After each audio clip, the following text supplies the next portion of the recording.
Received a request yesterday from one of the members requesting me to show the guys how to do a snell knot or demonstrate how a snell knot is actually connected to a hook.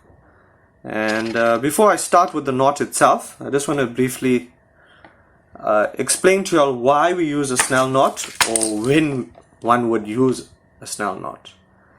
And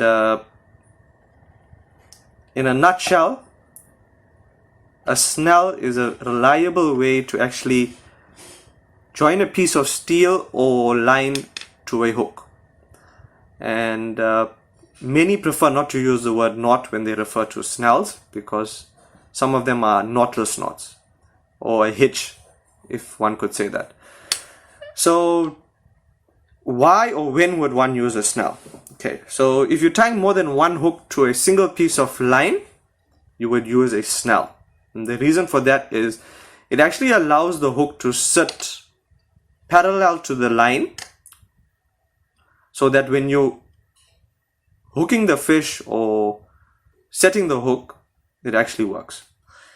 The second time one would use a snell is when they're using circle hooks.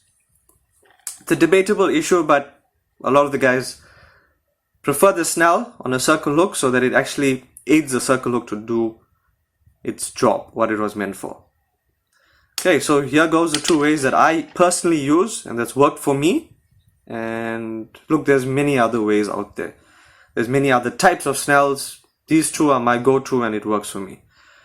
Okay, so the first one, it's basically for your bite traces, your shark traces, anything that's got to do with your steel. And yeah, so I generally use the Bloodline Link steel. The poundage will vary depending on what you want to target. So you'll need your steel, you'll need your clipper, you need a good gas lighter. Okay, so for demonstration purposes, I'm going to use the biggest hook that I got in my box, and I'm going to use a piece of string. So you'll cut a piece of your steel.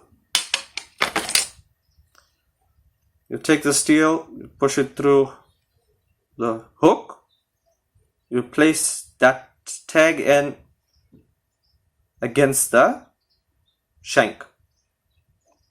You'll take the other end and you'll turn this 6 times around the hook. If you can see that. Yeah, I just did it a couple times, demonstration purposes. You'll take the other side of the tag end and you'll push it from the back, most importantly, to the front. And you lock it. This part here, or line or steel, should always come from the back to the front. Once done, you grab this tight, you hold there. There's a couple ways you can lock the steel here. One is you put a piece of heat shrink over here. The second is you take a gas lighter and you burn the coating so that the coating melts a bit, and then you can wet that part and you're done. You can trim your tag end. So that's generally the first way. I only use this snell when I'm using steel, coated steel. I do not use it when I'm using line, and I have my reasons thereof. Okay, the second way that I actually snell is when I'm using my lines, my fluoros and what have you. So then again, you'll need your leader, fluoro leader, hook size, and your poundage will vary depending on what you want to target as well.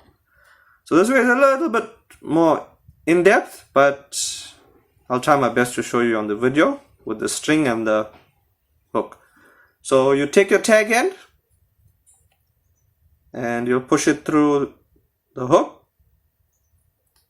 Give yourself about 30 centimeters. You can see that. You'll take your tag end again and push it through the hook again. Now the reason why we push it from the top to the bottom is so that this part going to your rod or to your swivel will always be pushing out through the front. So you happy? Pushed through the top to make a circle.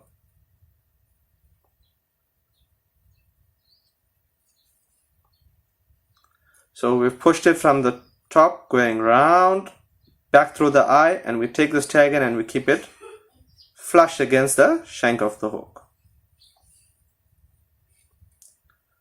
We take this circle, we put our 4 fingers into the circle, so we neaten that up.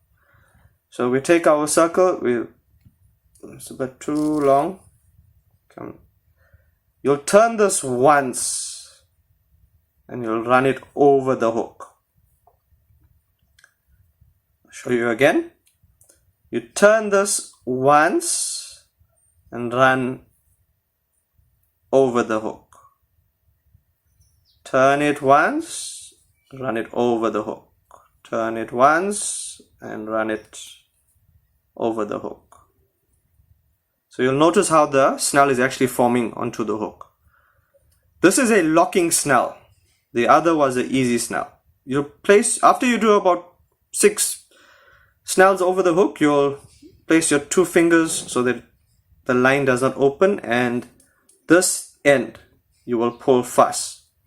Not too sure if it's going to work with the string. Okay, it is working. You'll pull that fast, you cut your tag in, and this is a locking snell, predominantly used for lines. Most importantly, the line or the steel needs to come out from the front of the hook in order to form that circle, so when the fish takes, the circle does its job. Please take note that many hooks, if I can open this a bit, do have an indent. If you can see that, an indent where the wire of the hook joins or forms the eye. If you are concerned or you want a little more insurance, you could get some line protector sleeves and you can place them on the line before you loop around here.